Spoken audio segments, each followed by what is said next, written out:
24th, 2013, 1,138 people died and 2,500 were injured when the factory they were working in collapsed. Even though the employees warned the manager about the visible cracks in the walls, they were forced to continue working, and work they did tirelessly on terrible pay with absolutely no consideration or human rights to create fast fashion for us. This was the Rana Plaza disaster in Bangladesh, and an overwhelming reason why we need a fashion revolution. The way we produce fashion must change, but first, we must change what we inadvertently support. These are real people making our clothes, mostly marginalized women of color, their bare hands crafting the garments we wear. And for so long, we never thought to question what went on behind the scene. What was life like for them? Were they okay? Were they being treated with kindness? Could they even take a lunch break or go to the bathroom? We just grabbed the bargain without a second thought. Take the time to reflect and you'll discover that that low-priced garment saw someone else pay. This style steal, in reality, just robs another of basic human rights like food, shelter, and sanitation. So that's a reading from the first chapter of my book, Opshopulence, and the chapter is entitled Why We Need a Fashion Revolution. Now, it is a bit of a heavy story, but it's a really important story. This was the first time that the world really got to see what was going on behind the scenes with these fast fashion factories. Off the back of that, these two incredible women, Carrie Summers and Ursula de Castro, started the Fashion Revolution movement, which is happening this week, April 22nd to 27. So it happens every year around the time of the Rana Plaza disaster.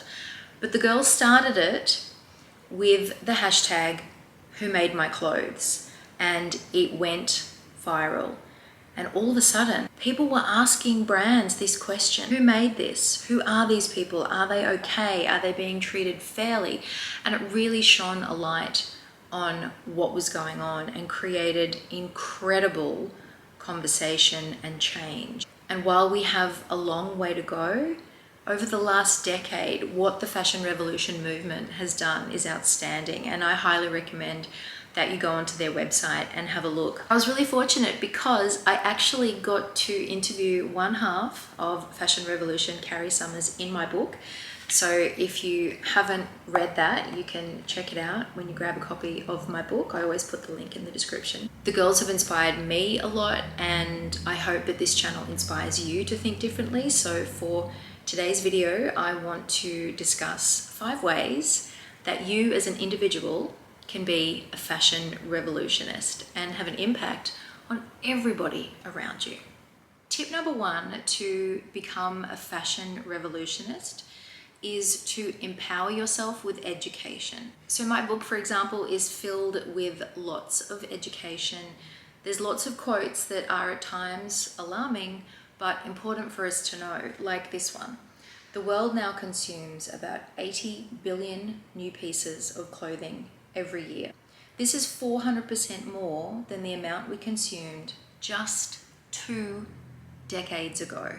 As clothing comes into our lives, we also discard it at a shocking pace. The average American now generates 82 pounds of textile waste each year. That adds up to more than 11 million tons of textile waste, and that's just from the US alone. Australia's got its own shame factor as well, don't you worry. I don't want to bog you down with the statistics. I want to tap you into action, and I want to inspire you and empower you to move forward with an opshopulence mindset. So books like mine are great. Carrie Summers and Ursula de Castro have amazing books. There are unlimited resources in terms of sustainable fashion and what's going on in the environment, but also websites. So I would definitely take some time to explore the Fashion Revolution website, because it's teeming with information, and it's also teeming with ways that you can get involved in the movement.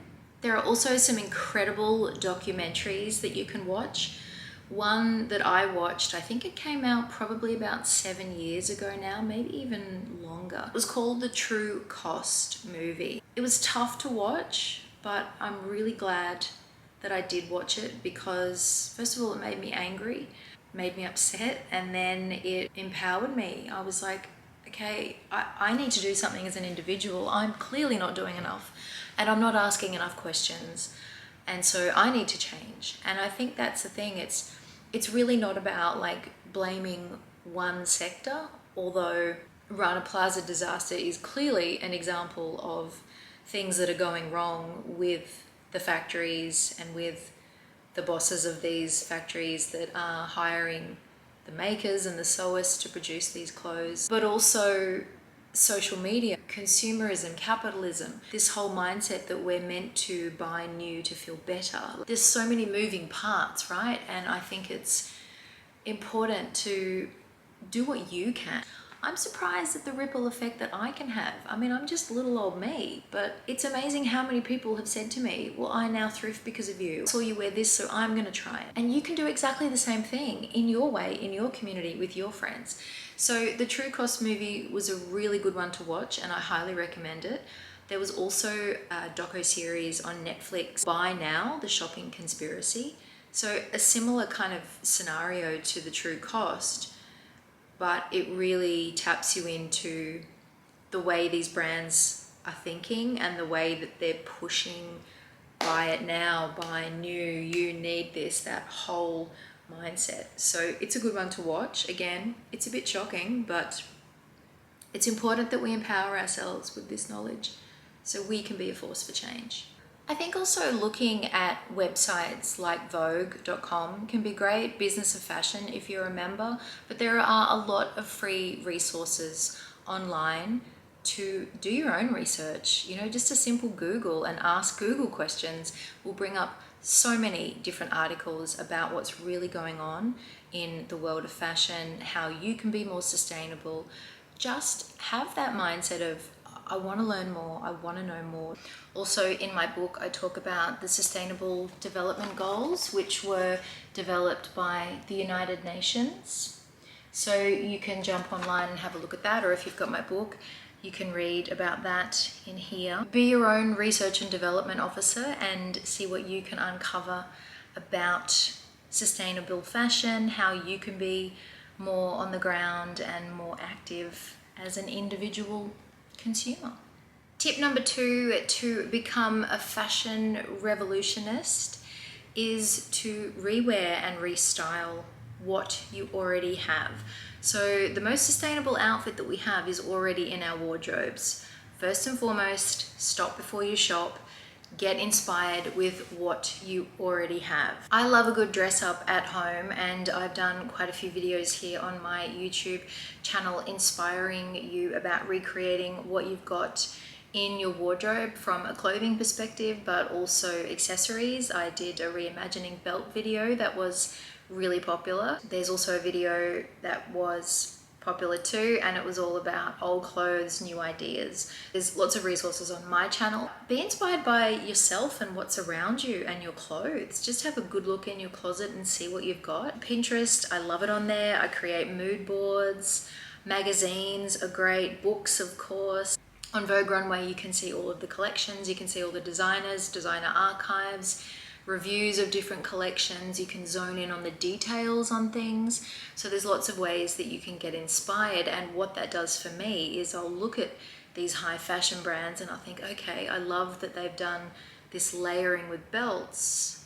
I've got belts, why don't I just try it with what I've got? So having that mindset of stop before you shop, playing with your stash, with your existing pieces, not only helps you to fall in love with the things that you've already got, but it taps you into your inner designer and your inner child, and you get to play and be creative and try different shapes and colors and textures. You'll be surprised what you can come up with. But I saw something recently which I found quite fascinating as well. I follow a girl called Notorious Kia, and she's got a newsletter that I really enjoyed, and she talks about how we're so dependent on the digital for inspiration, right? We're always on Pinterest, and this is not to poo-poo Pinterest because I love it, but it's almost like it's fed to us too easily, and we forget to pick up a magazine or just go outside and look at what's around us. Look at a sunset, look at nature, look at the beautiful colors in nature, and think about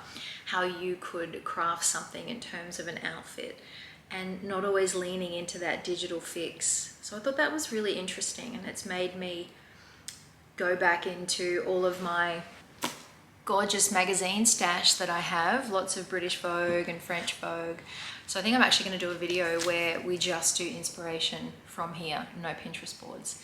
Because again, it just challenges your creativity. You can also borrow, you can swap with friends, you can make something. If you can sew, if you've got fabric at home, maybe you could do something with that before you go shopping. That in itself can be an act of revolution, getting dressed in that way, I think anyway. Tip number 3 to become a fashion revolutionist is to shop vintage, secondhand, and thrift, which is what we talk about all the time here on the channel. It's what I like to call opshopulence, and it really is about taking secondhand and making it first class chic and really being proud of that. I call it like proud thrift luxury or loud thrift luxury, like really being vocal about that. So when people ask you questions, you know, one of my favorite things to say is thanks, it's thrifted, because I really like to tell people, because that starts conversations and that starts the shift for other people that you come into contact with, which again is really revolutionary, and you are being that individual fashion revolutionist. If you do need something, try getting it secondhand first. Go to your local thrift store, go to a great vintage store. You can shop online secondhand, you know, depending on where you are in the world. There's ThredUp, there's eBay, there's Depop, there's Vinted.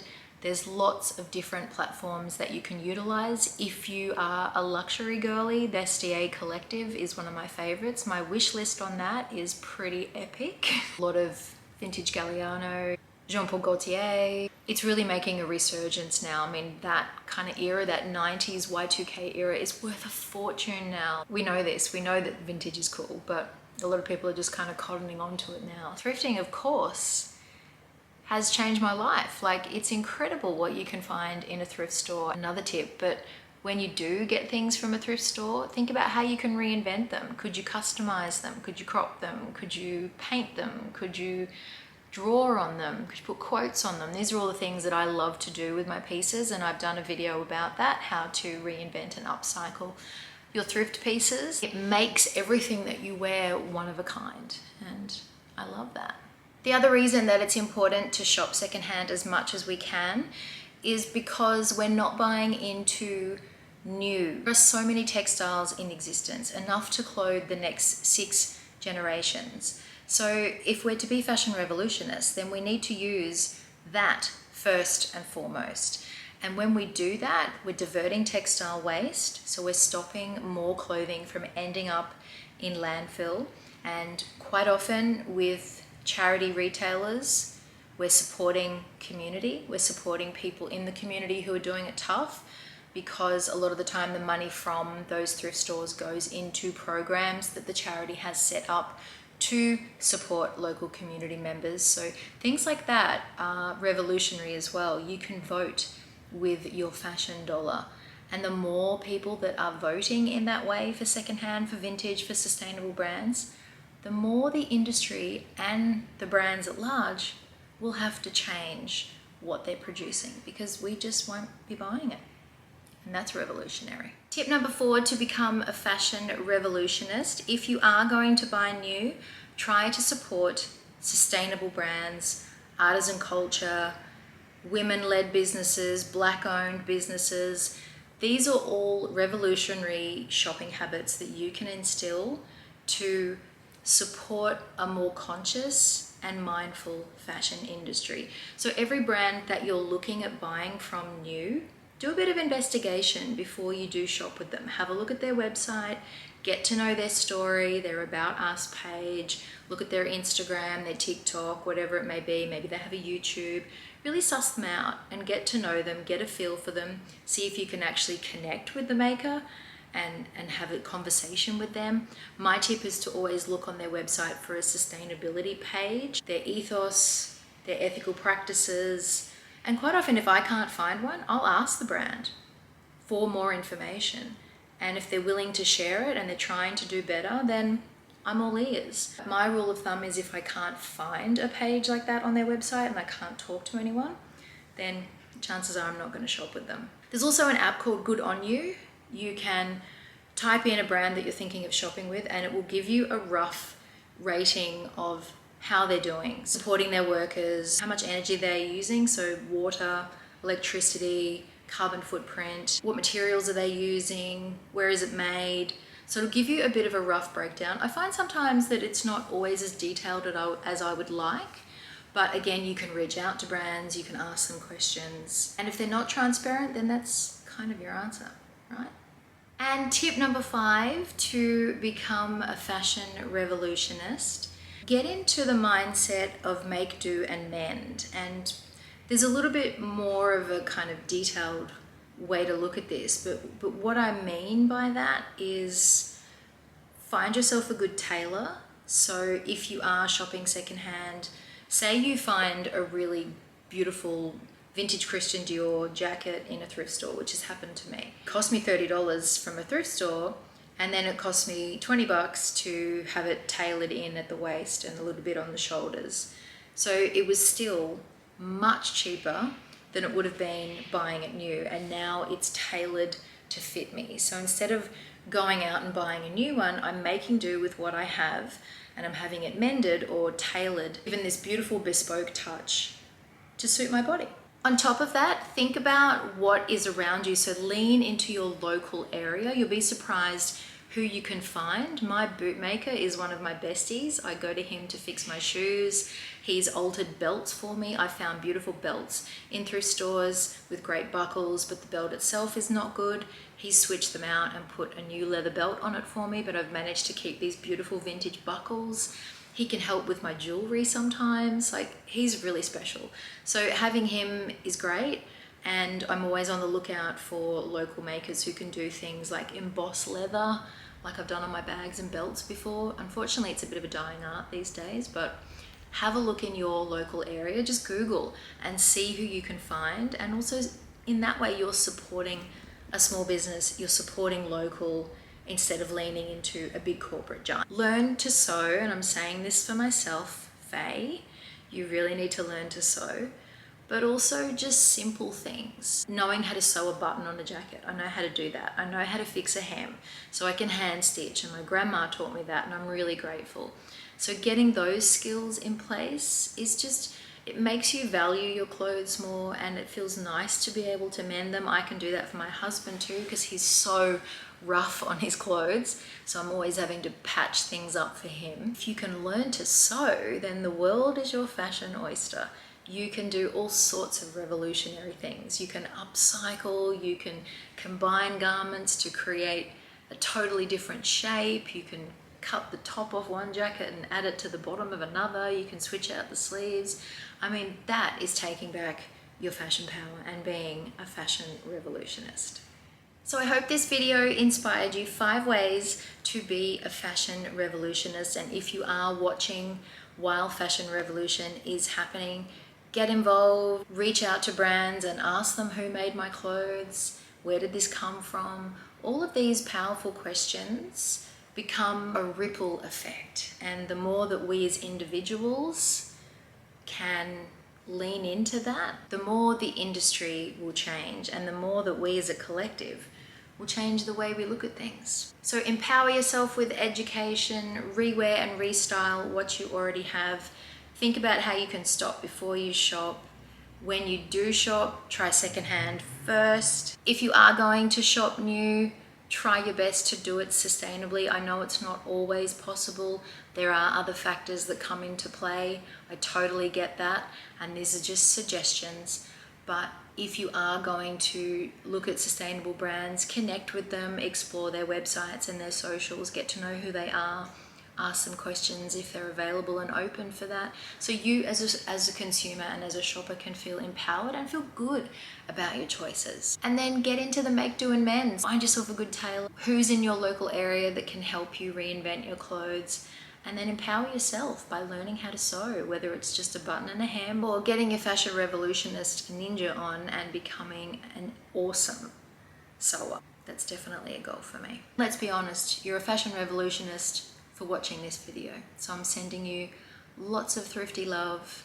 Thanks for being here, and I will see you really soon for the next one, my little fashion revolutionists.